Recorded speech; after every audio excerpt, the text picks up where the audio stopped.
So all the cool kids are vibe coding. Are you? So it all started with Andrej Karpathy. As far as I can tell, he kind of invented this term, definitely popularized it. He's saying there's this new kind of coding I call vibe coding. Basically, the idea is instead of writing the code yourself, you rely a lot on AI to write the code for you. You kind of go along with where it takes you. Ideally, you would even use kind of your voice to speak it into existence as opposed to typing it out in English. And some people took that to heart. Interestingly, like with most things online, we've kind of polarized to a couple different extremes. On one side are people that are just like embracing this idea of vibe coding. On the other side, we have people that are kind of like aggressively against it. So today, let's take a look at what's happening. So really fast, this is Peter Levels. He's the creator of the Fly Peter app, that video game that you might have seen that's now making something like $87,000 a month from sponsorships. So here's kind of what that's looking like. So he's built this using vibe coding and basically having the AI write most of the code, create most of the graphics, and basically pretty much do everything that you see in this game. You're able to fly around, shoot things. It's a multiplayer and it's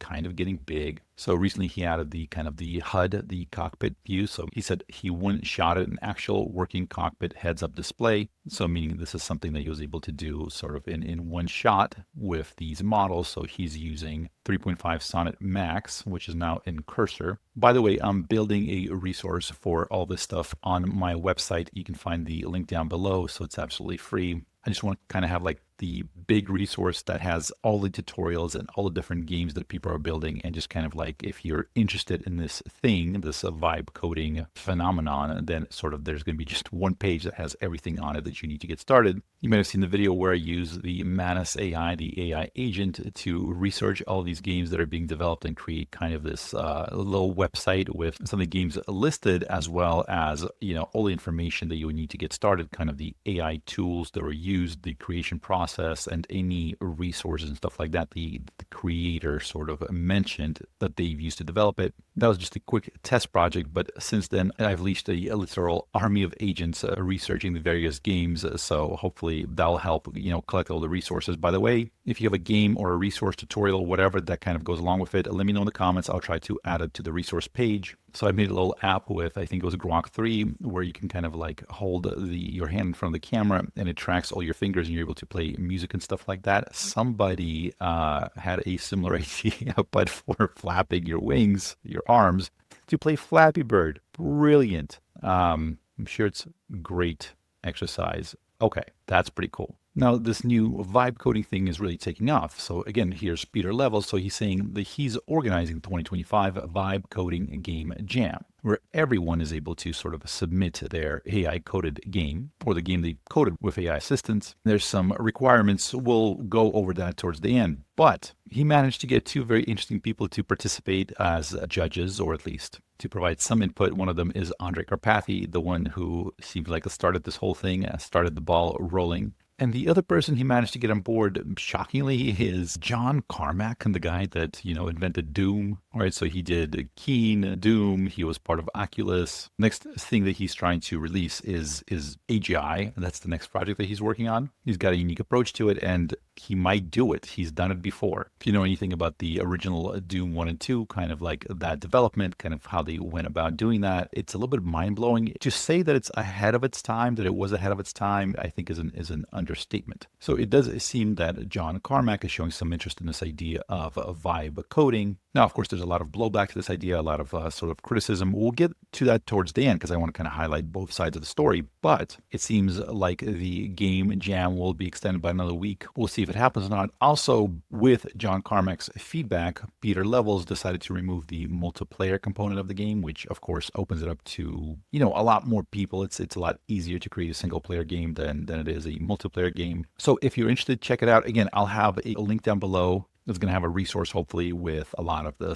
stuff that you would need to get started. Definitely, if this is something that's interesting to you, get into it. It's kind of a worldwide movement, this little thing that's taking place that's got a lot of people very interested. Knowing how to code and knowing how to do software development is not required. You don't need too much previous experience. You should be willing to learn, be flexible. Learning can be a little bit uncomfortable. That's totally fine. It might take you some time to figure stuff out, but keep in mind, find that a lot of people are figuring this stuff out kind of in real time alongside with you, independently right now. So what sort of things are people creating for this vibe coding jam? Well, here's Ian Curtis, first person game with some great physics. I gotta say, it's looking pretty good. He's also gonna have some tutorials on how to do this. I'll add those to the little resource I have at the bottom as well when that's available. And you are able to play this yourself, actually. And I gotta say, I mean, it feels smooth. It feels very, very good. The bounce off and yeah, the physics are phenomenal here. It does seem you're able to launch them into the stratosphere, and I don't think they come back down, but that's fine. And interestingly, we're also able to change the lighting and other aspects of it, arm position, and all sorts of stuff, interestingly. So you're able to add more and more customizability to the game, which is pretty interesting. So Min Choi put together a compilation, 10 wild examples. So here's Fortnite meets Minecraft on 3JS. I mean, this is looking phenomenal. Looks like this one was vibe coded. They're saying it took 37 hours using Cursor. This one used Windsurf. Then we have a Catan-like video game. It looks like you get to use builders to collect resources, etc. Anybody remember Bomberman? He used to run around, set bombs everywhere that would explode in these sort of down these little alleyways. Somebody recreated that. By the way, this is Danny Limoncetta. He's been putting together some pretty wild examples. This is a Hexen Heretic kind of a similar game. It's looking pretty good. He has Mech and Cheese, which is a vampire survivors style game. I believe, if I recall correctly, Elon Musk was very impressed with this one. So this one was coded using Grok. I believe he's using Grok for a lot of these. And looks like Bolt New is also doing a similar hackathon with 1 million plus in prizes. It's hosted by Greg Eisenberg, who is on YouTube. So I don't know too much about this company, but this is definitely looking pretty cool. And so it looks like Peter Levels and Logan Kilpatrick from Google. So he's working on the Google AI Studio. He's on Twitter. He's on YouTube. Great follow. So it looks like both of them are going to be the official judges on this one. Here's another online first-person shooter game built with vibe coding. It looks like he'd spent 2 days and about 20 hours on it. 3D Pokemon with the Replit agent. So I'm seeing more and more people use that for different things. It looks like this Replit agent is now able to also build 3D models within it. So I gotta definitely take a look at that. This is another entry into the Vibe Coding Jam by Levels.io. So an 80s retro futuristic endless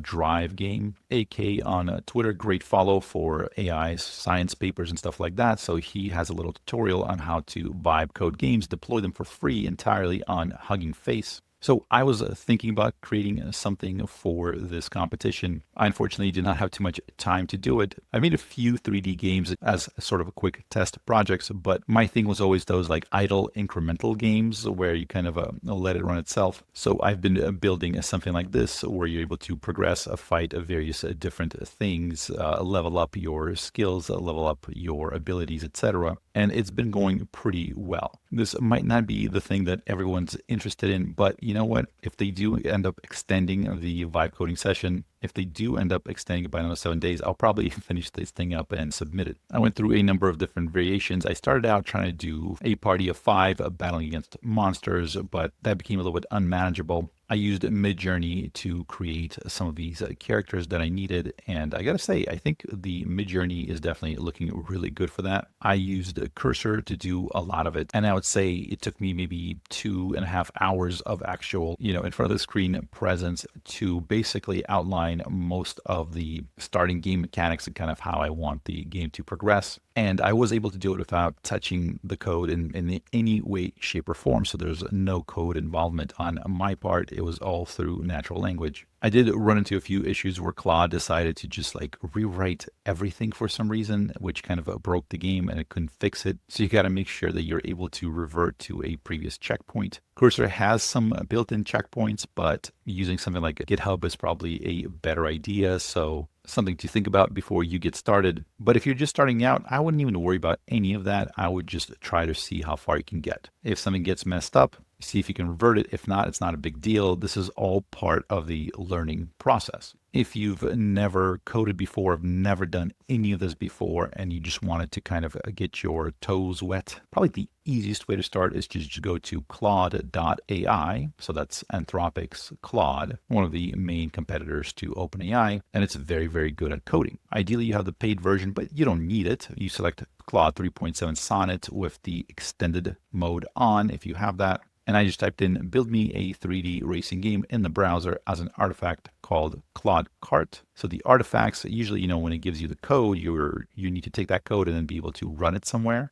With these built-in artifacts, as they're called, you're able to just see the game within this browser window in Claude.ai. So if you just click on this, it kind of opens up right there. And there's our little drifting racing game. So I'm able to go around the track, use the space bar to drift. And once I have that, so as you can see here, pushing the space bar really makes it spin out of control. So it might be a good idea to iterate on this game a little bit more, which I did, saying make the drifting more gradual, maybe just a quarter of what it does now. So it updated it like this. So here's kind of the updated version. And now whenever you hit the spacebar, the whole game crashes, right? And you get a little error message. So you just type in that error message into Claude and it troubleshoots it, it fixes it, and we get our final version, which is this. Now you're able to drift around corners like a pro. And I got to say, this feels very good. So at this point, I would say this is an example of a simple game that was completed in maybe 10, 20 minutes. It didn't one-shot it. I had to troubleshoot some errors.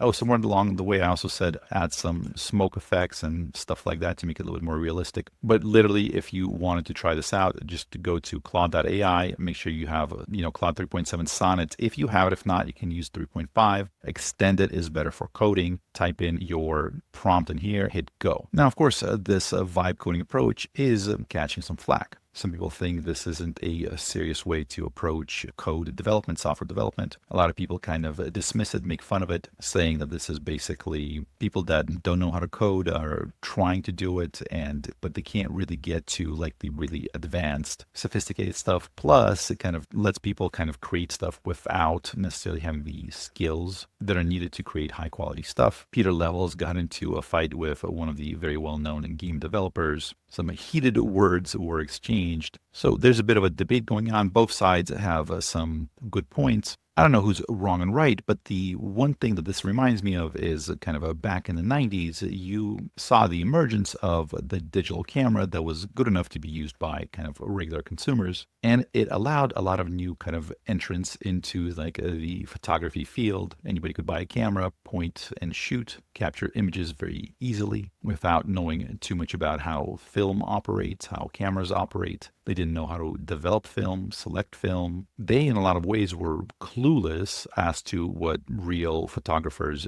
did, or kind of like they didn't have those skills. And a lot of the professional photographers with a lot of expertise, they kind of looked down on the idea of the digital camera, saying it was somewhat useless for them, right? So they were able to select the right film for the job, to develop it properly, to create the right exposure, etc., to really capture the exact sort of visuals that they needed. Their high-level abilities allowed them to do much better and high-quality work than the person that just bought a digital camera and didn't really know too much about photography. A lot of them didn't really see the point in digital cameras. So kind of 1999 or somewhere around there, maybe it was 1997, that was kind of like the peak of the sales of film cameras, of film. Kodak Gold, I think, was the number one selling film at the time. And I'm sure at the time, a lot of the sort of the professional people with a lot of skills and expertise in the area, they probably scoffed at some of the digital cameras, right? Because they knew how to select the right ISO, how to set the right aperture, what shutter speed they need, what exposure settings they needed to capture like the best quality photography possible. Whereas the digital cameras more and more allow people to just like push one button. Like if you can point the camera in the right direction and then push the button, then you would be able to capture the image that you were looking at. And yeah, maybe it wasn't as good, at least initially, but as cameras improved over time, as that technology improved over time, that gap started to close. And over time, the sale of film and film cameras just cratered. By 2005, 2006, it cratered something like 95% or 99% of what it used to be in 1997. And the digital camera allowed a lot of new people to come into the field and just start taking pictures. without needing to spend a lot of time learning and studying and figuring out how to do it. You could just get in there and start shooting. To me, it seems like this idea of vibe coding and various AI assisted tools for coding, we might see kind of the same thing play out here. We're going to see tons of new people enter the field and try to code things up, to try to create software and games and whatever else they can think of. And of course, the people with lots of experience, lots of expertise in the field, they might not understand the appeal at first. They might say, oh, these people that are entering the field, they're noobs, they don't know what they're doing, etc. And of course, they will be right. And all of these people that are trying to make games with vibe coding, they don't have nearly the experience that a professional software developer has.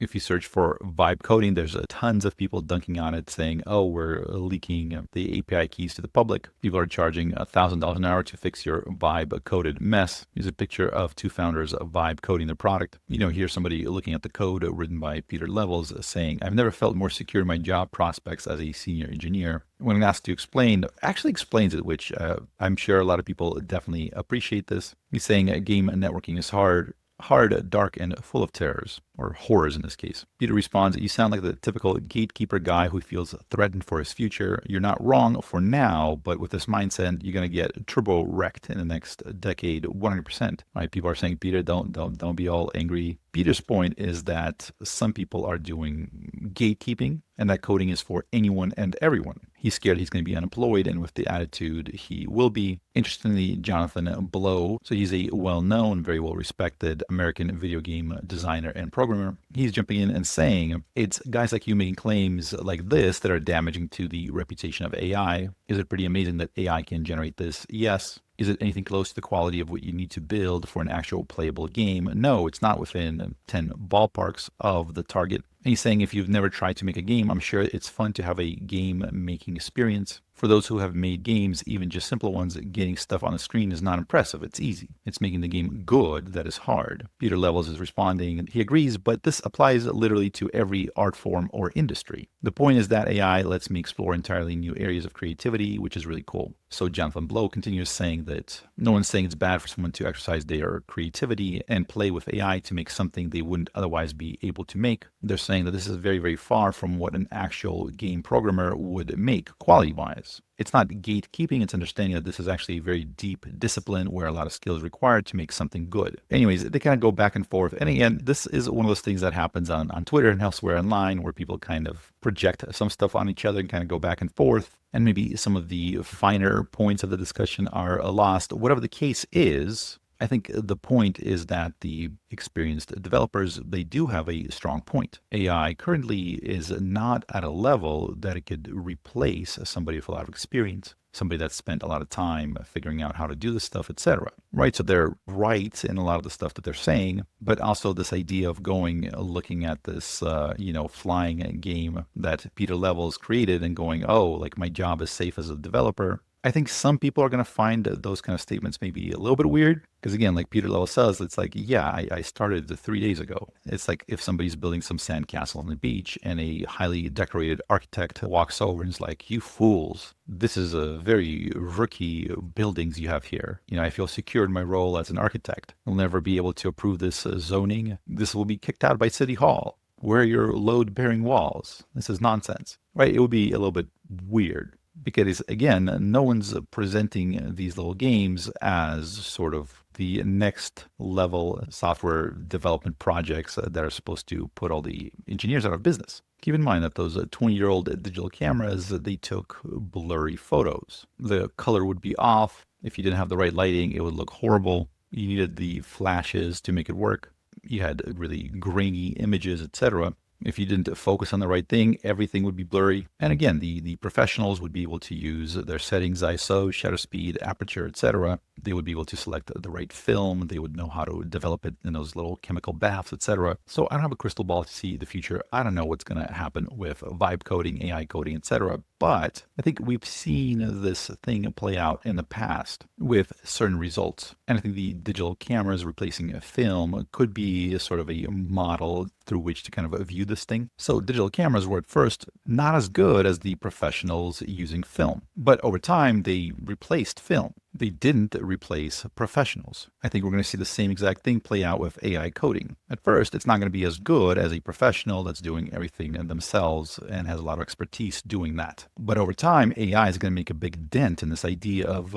typing out code letter by letter. That does not mean that the professional software developers will cease to exist. They will stay with the times. They will learn how to use these AI tools, and it's going to allow them to produce bigger and better stuff to 10x their output. As OpenAI's chief product officer, Kevin Weil, said, when he's working on some engineering project, there is times where you really need to focus and do it yourself and make sure everything's right. But there are times when you just need to do something that's fairly straightforward, where you need to just type a lot. In those cases, it's nice to have the AI kind of automate that for you so you can focus on the higher level tasks. The second thing that digital cameras did is they removed the skill barrier to entry. You no longer needed to know how to do 10 million different things to take one photo. You just needed to be able to point the camera and press a button. So digital cameras, and then the digital cameras we have on our phones, just exploded the amount of pictures that were being taken, from maybe hundreds of millions or whatever it was to then approaching a trillion by 2007. By the way, think about who takes the most picture, like what demographics sort of just outputs the most pictures. It's probably not the professionals. It's probably not the people who do that for a living. It's younger kids. Young kids, high school, college, etc., take a lot of pictures on their phones and they send it to each other. They share it.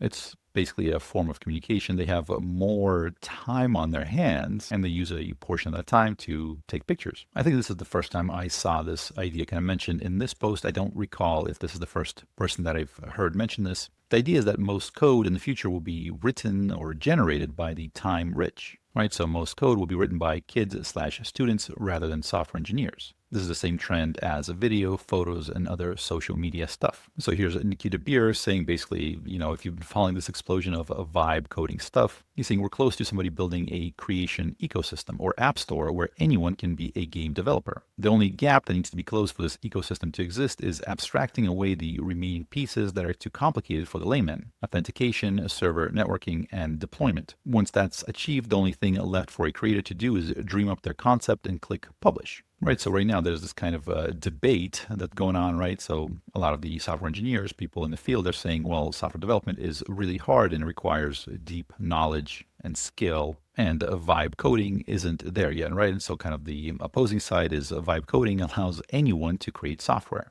And so people are going back and forth and yelling at each other who's right, who's wrong. The reality is those are both true statements. Imagine switching software development for any other thing, like, for example, writing. The people that spend 10, 20 years mastering the art of writing are extremely, extremely good at it. But anyone can write anything and post it on Twitter or elsewhere, create a blog, whatever. So the barrier to writing and publishing has been removed. That doesn't mean that there's no more gap in talent or skill, expertise, etc. It just means more people are allowed to participate and practice and get better. Same thing with photos, right? A 3-year-old can now take a pretty good photo, right? If they're able to hold the camera phone steady and click that button, it might come out really, really well. There's still people doing photos, for a profession. We've seen the same thing play out over the last couple decades, right? With, for example, music used to be, you needed a recording studio, and there was a moat if you wanted to be able to produce and record music. Now anyone can publish it online. We did the same thing with photos and video and writing. And now that same wave is coming for coding, for software development. And just like there's still professional musicians and professional writers, there's still people that do talk shows, that are professional entertainers, that, that do interviews, even though anyone can have a podcast. And it seems like everyone does. And now that same change is coming to software development, to coding. So we can kind of predict what happens based on the fact that we've kind of seen this happen before. Number one is that great talent is still valuable. If you're a great musician, your work is still valuable. If you're a great writer, your work is still valuable. If you're a great software engineer, your work will always still be valuable. The fact that there's less barriers to entry also means that we're able to develop more talent. We're able to find more talent in the music industry and in entertainment and in writing, because the entire world is now able to participate, not just the people that have close connections to the industry, etc. It also means that the mediocre people, the people that maybe aren't as talented or aren't as hardworking, they're not as good at the thing. Yeah, they suffer. They make less money.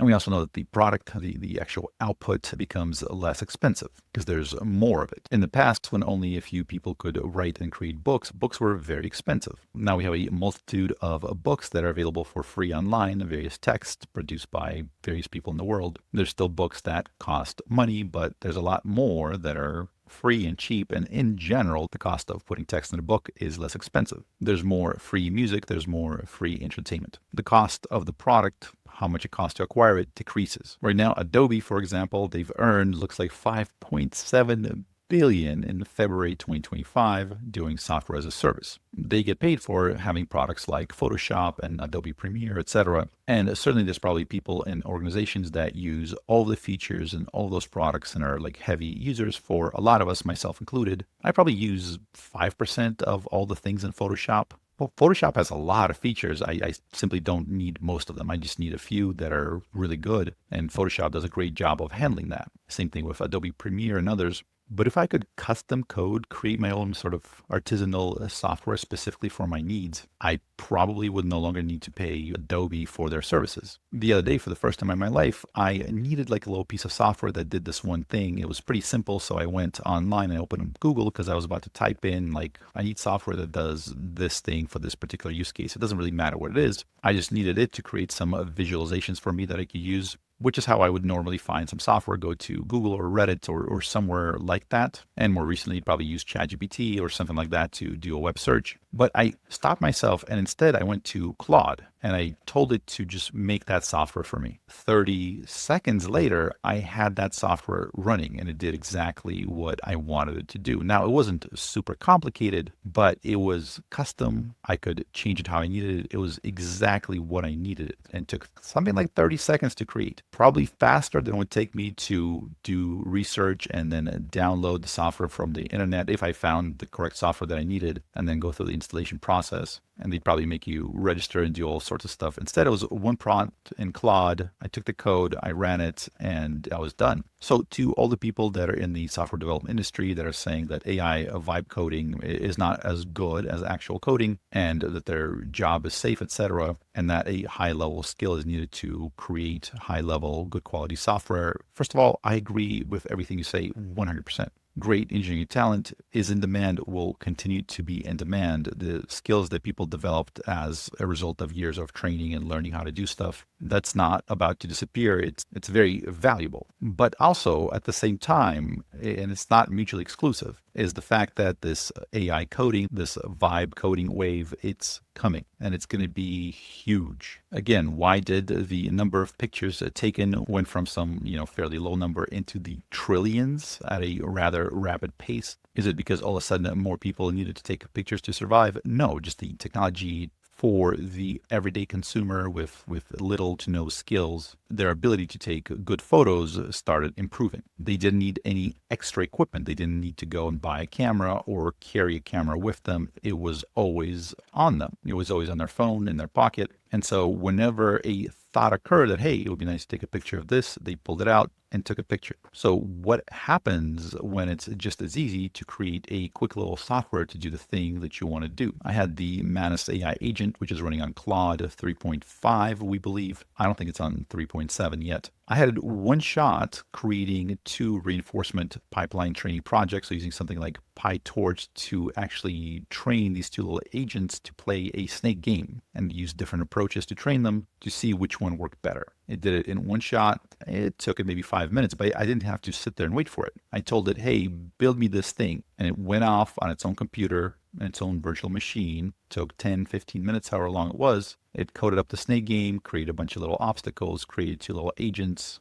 created the reinforcement learning environment, ran through, I think it was 500 sort of iterations each, 500 instances to train the agents, and then compared the outputs, wrote up a little report, and then told me what the result was. I think one of the training approaches was, I think, like 36% more effective. And so think about that. That was from me saying 1 or 2 sentences and then just letting it go off and do its thing. Imagine having an agent like that on your phone that you're able to talk to. on your hands-free wireless speaker or whatever that just sits there and codes up stuff for you, tests it, etc. And anyone everywhere can do it on their phone just by speaking basic English to it or whatever language they prefer, just natural language. What's going to happen to the amount of code that's produced on this planet, right? So we're not talking about necessarily like the code that we need to protect the national interests of the countries or whatever. We're not talking about enterprise grade software solutions. We're not talking about that. We're talking about the million different things that you can think of if you're able to have something code something for you and apply some sort of an AI, some neural net, maybe to help it like run or operate. You can probably do it for your thermostat, for your microwave, for your car, just sort through your email, like just anything you can think of, all of a sudden can be improved, automated, made to be more intelligent just by speaking a few words. I think in that case, what happens is the amount of code produced will probably be steeper than what you're seeing on this line, where it basically takes off into the stratosphere. So whatever else you do, if you haven't made a stupid little game with assistance of an AI yet, don't sleep on this. Do it. It's not hard. I think you'll be shocked how easy it is. And if you have, then keep doing it. Keep practicing it. You don't have to do it, 18 hours a day, but make sure maybe every week spend a few hours keeping up with the latest developments, because again, it's going to be a skill like any other skill. And again, over time, people will come up with solutions to take care of some of the harder tasks like deploying the software. There's still already, solutions for that are fairly simple, but it's just going to get more and more simple for all the new entrants into the field. Like it's going to be like a one-click solution at some point. It's going to take care of the security, the hosting, the whatever else you need. Basically, think about how hard right now you have to think about taking an image, developing that image, and storing it, right? How much thought goes into that? It's one click. You point, click. Most phones actually take multiple images. A lot of the images that we see are composite images. They're not one image. They're sort of an image with different focus on different parts of the image that then is made into a composite that we see, but it's actually not one image, right? They clear up your skin and make sure that the lighting looks good and whatever. And then it's saved into your phone. It's uploaded into the cloud. You're never going to lose it. Like there's a lot of complicated stuff that happens, but for you, it's just, can you point and click? If you can do that, you can make a great image that you're not going to lose. It really does seem like very soon we're going to have software development, at least again, for the simpler stuff. We're not talking about the super high-end software development. That's still going to be for the professionals. But there's a billion use cases for little simple things like this, whether that's games or little home automations or whatever. There's stuff that we haven't even thought of that's going to be extremely, extremely useful if you can just sort of conjure it into existence by saying a few sentences. But let me know what you think. Do you still think that it's one way or the other? It's either software engineering is hard and AI is bad, or AI is going to like wipe out software engineers? Do you still think it's one or the other, or do you think it's both? Good software engineers will still be good software engineers. And there's an AI wave coming that's going to completely change everything. I think those are both true statements. So, but let me know what you think. Oh, and check out the link. So I'll be working on that, on all the resources to get started. It's free, no opt-in required, although you can choose to receive the newsletter if you want. Make sure you're subscribed. Big things are coming. If you made it this far, thank you so much for watching. My name is Wes Roth, and I'll see you next time.